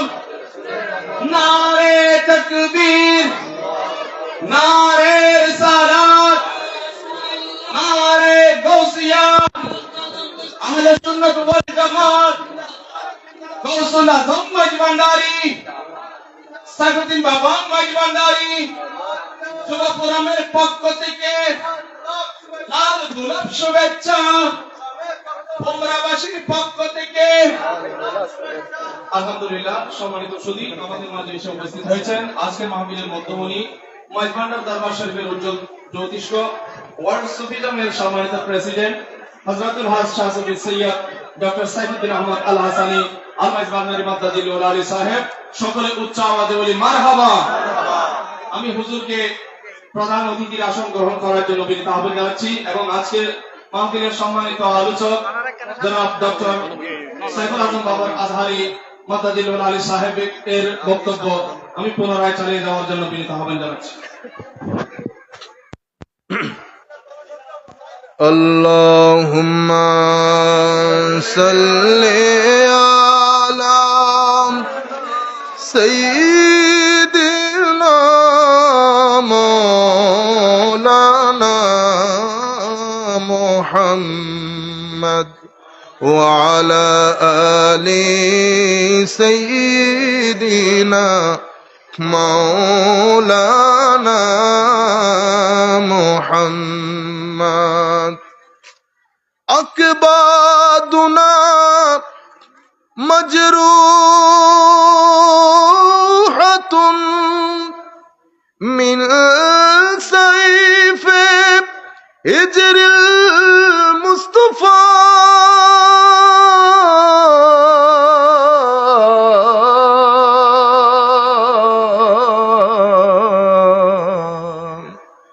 তুবা লি আহলে বলদাতিন فيها النبي المحتشم اللهم صل على سيدنا مولانا محمد وعلى آل سيدنا মাওলানা মুহাম্মদ। আমরা আমাদের ব্যক্তিগত পক্ষ থেকে, মাহফিলের হাজরিনের পক্ষ থেকে হুজুর কেবলাকে ওয়েলকাম করছি মাহফিলে। হুজুরের অনুমতিক্রমে আমরা আমাদের বক্তব্য কিছুক্ষণের মধ্যে ইনশাআল্লাহ শেষ করে দেব। বক্তব্য শেষ পর্যায়ে আমি আপনাদেরকে বলতে চাচ্ছিলাম, তাইলে হাসান এবং হুসাইন রাদিয়াল্লাহু তাআলা আনহুমা আলাইহিস সালাম, এই দুইজনকে আমার নবী রাইহান বলেছেন। রাইহানের অর্থ জেনে শেষের অর্থ করেছি গরিবুল হাদিস থেকে। আমরা বলেছি রিজক। রিজক মানি যেটার মাধ্যমে উপকার সাধিত হয়। এখন ইমামে হাসান আলাইহিস সালাম রাদিয়াল্লাহু তাআলা আনহুর মাধ্যমে উপকার কি সাধিত হয়েছে সেটা শেয়ার করেছি। ইমামে হুসাইনকে আমার নবী রাইহান কেন বললেন? ইমামে হুসাইনের ব্যাপারে আমার নবী এক রিওয়ায়াতের মধ্যে বলছেন হুসাইন সিবতুম মিনাল আসবাত। এটা বলতে গিয়ে তো সিবতুনের অর্থ করা হচ্ছে, গরিবুল হাদিসের কিতাব যেটা বলেছি ইবনুল আসিরের, ওখানে অর্থ করা হচ্ছে উম্মাতুন মিনাল উমামে ফিল খের, মানি কোন একটা মঙ্গল ভালো উপকার হয় এমন কাজের উপর যখন একটা উম্মত দাঁড়িয়ে যান, সেই উম্মতকে বলা হয় সিবত। আপনারা বিষয়টা বোঝার চেষ্টা করেন, ডান বাম নড়াচড়া করবেন না। সেই বিষয়টাকে বলা হয় সিবত, মানি একটা উপকার করা হবে, মঙ্গল সাধন করা হবে। সেই মঙ্গল সাধনে উপকার করণার্থে যখন একটা উম্মত দাঁড়িয়ে যান, সেই উম্মতকে সিবত বলা হয়। এখন আমার নবী হযরতে ইমামে হুসাইনকে সিবত বলেছেন, তো সিবত বললে অর্থ কি হলো? অর্থ হলো আমার নবী বলতে চাচ্ছেন আমার হুসাইন নির্দিষ্ট একটা ব্যক্তির নাম না, আমার হুসাইন একটা উম্মতের নাম। কিসের নাম? একটা উম্মতের নাম, যার মাধ্যমে পুরো একটা উম্মতের উপকার সাধন হবে। সেই কারণে আমার নবী ইমামে হাসানের ক্ষেত্রে সৈয়দ বলেছেন। আমরা আপনাদের কাছে তুলে ধরেছি সরদার বা সৈয়দ বলে কাকে। এখানে ইমামে হুসাইনের ক্ষেত্রে সিবত বলেছেন। সম্মানিত উপস্থিতি, আমি আপনাদেরকে বলেছি ডিভাইন ডেমোক্রেসি। আমার নবী দুনিয়া থেকে চলে গেছেন, উম্মতে মুসলিমাকে একটা সুন্দর সিস্টেম দিয়ে গেছেন, যেই সিস্টেমটা তিনটা উসুলের উপর চলেছে: আমানত, আদালত, শুরা। আমানত, আদালত, শুরা। শুরা মানে মিউচুয়াল কনসালটেশন, পার্লামেন্ট। এখানে একক সিদ্ধান্ত হবে না, সবাই মিলে সিদ্ধান্ত নেব। আমার নবীর এই সিস্টেমের মধ্যে করাপশন ছিল না, একক ব্যক্তির কোনো ডমিনেশন ছিল না। ফারুকে আজমের মতো সাহাবীকে সাধারণ মানুষ রাস্তার মধ্যে দাঁড় করিয়ে ফেলেছেন। ফারুকে আজম যখন পার্লামেন্টের, তখনকার যুগের পার্লামেন্ট অনুযায়ী, তখন হঠাৎ করে চট্টগ্রামে যেমন মোহরানা বেশি, ফারুকে আজমের জমানায় মোহরানা বেড়ে গেছে, মানুষ বিয়ে করতে পারছে না। খলিফার দরবারে কেস গেল, খলিফা সবাইকে ডাকলেন। বর্তমান সময়ের পরিবেশ অনুযায়ী আমরা বলবো পার্লামেন্ট সেজেছে। সেই পার্লামেন্টের মধ্যে ফারুকে আজমের মানে স্টেটের পক্ষ থেকে প্রপোজাল গেছে যে আমরা মহারানাকে ফিক্স করে দেই। মহারানা ফিক্স করার কথা আসতে না আসতে এক বুড়ি দাঁড়িয়ে যান, বুড়ি বুড়ি মহিলা, বৃদ্ধ মহিলা। উনি দাঁড়িয়ে বলতেছেন, আপনাকে এই অধিকার কে দিল? যেখানে আমার আল্লাহ ফিক্স করেন নাই কোরআনের মধ্যে, আমার নবী করেন নাই, সেইখানে আপনি ফিক্স করার কে? আমার আল্লাহ বলছেন ওয়াতুন নিসা আস-সাদুকাতিহিন্না নিহলা, পারলে পাহাড় সম পরিমাণ দিয়ে দাও। যেখানে আল্লাহ পাহাড়ের কথা বলছেন, সেখানে আপনি ফিক্স করার কে? এটাকে বলে ডেমোক্রেটিক সিস্টেম। এখানে আইনের মাধ্যমে সবাই পরিচালিত হয়, কেউ গলার আওয়াজ বড় করতে পারে না। আমি এই বক্তব্য যেহেতু পরে দিব, সেহেতু আমি আগে দিয়ে মানুষকে কনফিউজ করতে চাচ্ছি না। আমার নবীর এই সিস্টেম, আমার নবী বলেছেন ধ্বংসপ্রাপ্ত হবে হালাকাতু উম্মতি আলা ইয়াদাই গিলমাতি মিন কুরাইশ, কুরাইশের কিছু ইম্যাচিওর ছোট ছোট নাবালেক শাসকের হাতে আমার উম্মত ধ্বংস হবে। তো উম্মত যখন, আমি পলিটিক্যাল ক্রাইসিসের কথা বলেছি আপনাদেরকে, এই বিষয়টা যখন কারবালা পর্যন্ত গড়ানোর আগে ইয়েজিদের হাতে যখন পাওয়ার গেছে, ক্ষমতা যখন, মুসলিম পাওয়ার, মুসলমানদের সামগ্রিক অবস্থা যখন নড়ে বড়ে, আমার নবী হযরতে ইমাম হুসাইনকে বলেছেন উম্মত। কি বলেছেন? উম্মত। তখন কেউ মেনে নিয়েছে, কেউ আবার মাসলাহা তথা বিভিন্ন দিক বিবেচনা করে ফিতনা ফাসাদ হবে, মারামারি হবে, কাটাকাটি হবে, বিভিন্ন দিক বিবেচনা করে অনেক সাহাবী তাবেঈ চুপ থেকেছে। কিন্তু আমার নবীর কান্দে চড়ে যিনি বড় হয়েছেন, যাকে আমার নবী উম্মত বলেছেন, উনি কিন্তু বসে থাকেন নাই। উনি এই সিস্টেমকে চ্যালেঞ্জ করেছেন, এই সিস্টেমকে চ্যালেঞ্জ করেছেন। একা নিজের পরিবার পরিজন নিয়ে বের হয়ে গেছেন। আমার ইমামে হুসাইন যদি বিদ্রোহ করতেন অস্ত্র নিয়ে, বিদ্রোহ কাকে বলে? বিদ্রোহ মানি কোন একটা জায়গার মধ্যে গিয়ে ওই জায়গা দখল করে ওখানে অস্ত্রে শস্ত্রে সুসজ্জিত হয়ে তৎকালীন এক্সিস্টিং পাওয়ারকে চ্যালেঞ্জ করার নাম বিদ্রোহ। কিন্তু আমার ইমামে হুসাইন যদি বিদ্রোহ করতেন তো মদিনা শরীফ দখল করে ফেলতে পারতেন। মদিনা শরীফের মধ্যে গুলামানে আহলে বাইত ছিল, তখন মদিনা শরীফ দখল করতে পারতেন। ইমামে হুসাইন এই কোনটা করা হুজুরের উদ্দেশ্য ছিল না। হুজুরের উদ্দেশ্য ছিল উম্মত হিসেবে দাঁড়িয়ে গিয়ে আল্লাহর নবীর উম্মতকে এই ফিতনা থেকে বাঁচিয়ে আমার নবীর রিজক হিসেবে নিজেকে প্রতিষ্ঠিত করা, আমার নবীর উপকার সাধন করা, নবীর উম্মতের উপকার সাধন করা। সবকিছু আল্লামা ইকবাল কত দারুণ বলেছে, বাতিল কি ইক্তেদার মে তাকওয়া কি আরজু হ্যাঁ, কিয়া হাসি ফরেব খায়ে হুয়ে হে হাম। বাতিলের শাসনের মধ্যে আপনি যদি তাকওয়ার আশা করেন, আয় হায় হায়, কত দারুণ মিষ্টি মিষ্টি ধোঁকা আপনি খেয়ে গেলেন। তখন আল্লামা ইকবাল আরো চমৎকার কথা বলেছেন, বলেছে কাতিল মোহাব্বত কাতিল সে भी मकतूल से हमदर्दी भी, मोहब्बत कातिल से भी मकतूल से हमदर्दी भी, ये बता हशर में मोहब्बत का सेला किससे मांगेगा। मोहब्बत এখানেও যিনি মেরেছেন মোহব্বত তার জন্য, যাকে মারা হয়েছে মোহব্বত আবার তার জন্য। তো আল্লামা ইকবাল বলছে ये बता हशर में अकीदत का सेला किससे मांगेगा। কিয়ামতের ময়দানে দুই গ্রুপ যখন হবে তো তোমার মোহব্বতের প্রতিদান কার কাছে চাইবে? মনে রাখবেন কিয়ামতের ময়দানে সাইয়্যিদা শাবাবে আহলিল জান্নাহ, কিয়ামতের ময়দানে আমার নবী যদি নো বলে দেয়, কি বলে দেয়? নো। তো আমার আল্লাহ, আল্লাহর সৃষ্টি জগতের মধ্যে কোন মায়ের ছেলে পয়দা করে নাই যিনি কিয়ামতের ময়দানে আল্লাহর কোর্টে দাঁড়িয়ে আমার নবীর নো কে ইয়েস করে নিবে। এই দাম, এই গুরুত্ব, এই মাকাম আল্লাহ শুধু আমার নবীকে দান করেছেন। ইয়েস বললে ইয়েস, নো বললে নো। আমার আল্লাহর দরবারে যাবেন, আমার আল্লাহ বলবে আসা আইয়াবা আসাকা রব্বাকা মাকামা মাহমুদ, ওখানে ইয়েস হলে এখানে ইয়েস, ওখানে নো হলে এখানেও নো। তো যিনি ইয়েস বলবেন উনি পরকাল সাজার আগে জান্নাতের সরদার হযরতে ইমামে হাসান ইমামে হুসাইনকে বানিয়ে দিয়েছেন। হযরতে ইমামে হুসাইন বসে থাকেন নাই, গিয়েছেন কারবালার প্রান্তরে, একত্রিত হয়েছে কারবালার প্রান্তরে, নিজের জীবন দিয়েছেন, জীবন দিয়ে উম্মতে মুসলিমার মতাদর্শকে বাঁচিয়ে দিয়েছেন।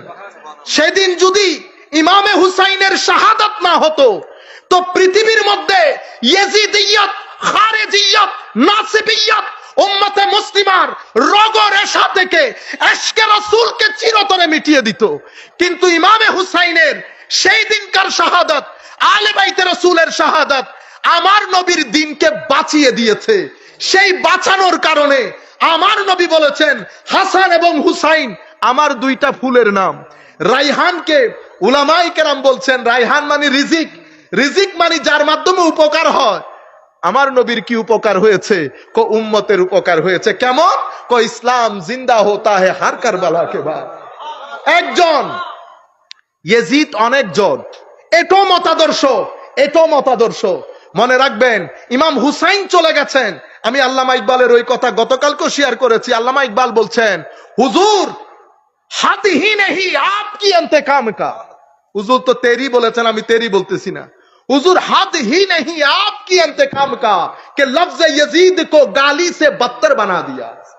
কিছুই করে নাই, কোন মারদাঙ্গা হাঙ্গামা হয় নাই, কিন্তু বলেছেন হুজুর এমন একটা রেভেঞ্জ, এমন একটা প্রতিশোধ যে কুল কায়নাতের মধ্যে সেই তারিখ থেকে আজকের তারিখ পর্যন্ত ইয়াজিদ শব্দটি গালিতে পরিণত হয়েছে।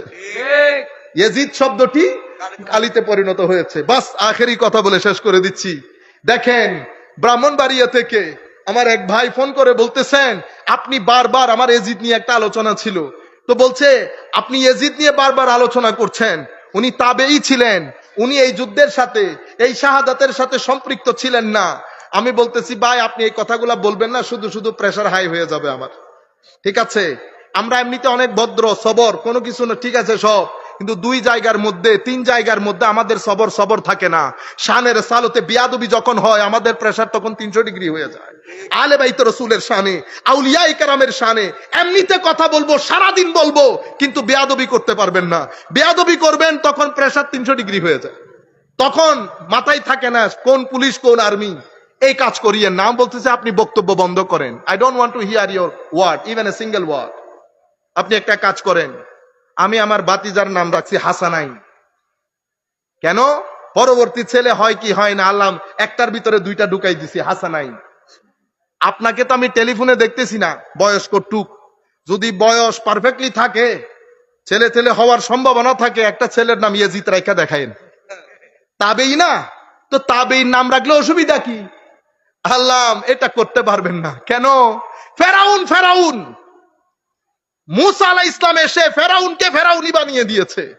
গালি দিলে কো ফেরাউন, জুলুম করলে কো ফেরাউন, টাকা মেরে দিলে কো আস্তে একটা ফেরাউন। বুঝতে পেরেছেন? যেখানে মুসা, যেখানে ফেরাউন সেখানে মুসা, যেখানে নমরুদ সেখানে ইব্রাহিম, যেখানে ইয়াজিদ সেখানে হুসাইন। এই আদর্শগুলার মৌত হয় নাই। নমরুদ মিটে গেছে, ফেরাউন মিটে গেছে সুপার পাওয়ার নিয়ে। হযরতে মুসা আলাইহিস সালামের পাওয়ার মতাদর্শের কারণে বেঁচে আছে। সেই দিনও সুপার পাওয়ার ছিল ইয়াজিদ, অর্ধ পৃথিবীর শাসক। এখানে আমার নবীর কলিজার টুকরা নাতি কয়েকজন পরিবারের সদস্য নিয়ে। মতাদর্শ মরে নাই, মতাদর্শ শুধু জীবিত হয়েছে তা না, এতদিন পরে আপনাদের কাছে বক্তব্য রেখে আপনাদের ভিতরে যে একটা রিফ্রেশমেন্ট, দ্বীনের চেতনা, সেটাই ইমাম হাসান হুসাইনের রক্তের বদৌলতে। সেদিন যদি ইন্তেকাল না করতেন আজকে আমরা এই কাজ করতাম না। মদিনা শরীফে যান, ঘুরতেছেন, কোনো ফিলিংস আছে নাই, কিন্তু পাশের এক ভদ্রলোক বসে যখন নাত পড়তেছে, হুজুর মেরি তো সারি बहार आप से है, পড়তেছে যে সেও কাঁদতেছে, যে শুনতেছে সেও কাঁদতেছে। দরবারে বসা আসে নাই, কিন্তু নাচ যখন পড়া শুরু হয়েছে দিলে দিল লেগে গেছে। দিল সে জো বাত নিকলতে আসর রাখতে। এভাবে এই ঘটনাগুলো মানুষের ভিতরের ঈমানের তাপস বৃদ্ধি করে, জিন্দা রাখে, যেটা ইমামে হুসাইন আলাইহিস সালামের মাধ্যমে হয়েছে। আল্লাহ রাব্বুল আলামিন আমাদের হামি ও নাসির হোক। আমি আখেরি ভাবে আপনাদেরকে বলবো, আল্লাহর ওয়াস্তে হুসাইনিয়তকে আমরা জিন্দা করি। আপনারা ভদ্র হন, নম্র হন, সহনশীল হন। আমাদের ভিতর থেকে করাপশন হোক। আল্লাহ রাব্বুল আলামিন আমাদেরকে সত্যিকার অর্থে আল্লাহর বান্দা হওয়ার তৌফিক দান করুন। আমরা কোরআন শরীফ পড়তে পারি না, তাইলে আর হুসাইনি হইলাম না। আমরা নামাজ পড়ি না, হুসাইনি হইলাম না। আমরা মানুষ ঠকাই, হুসাইনি হইলাম না। আমার এলাকার গরিব মানুষজন সহযোগিতা করি না, হুসাইনি হইলাম না। হুসাইনিয়তের মধ্যে এটা একটা প্যাকেজ। আমার নবী যে আদর্শ নিয়ে এসেছে সে আদর্শের প্যাকেজ।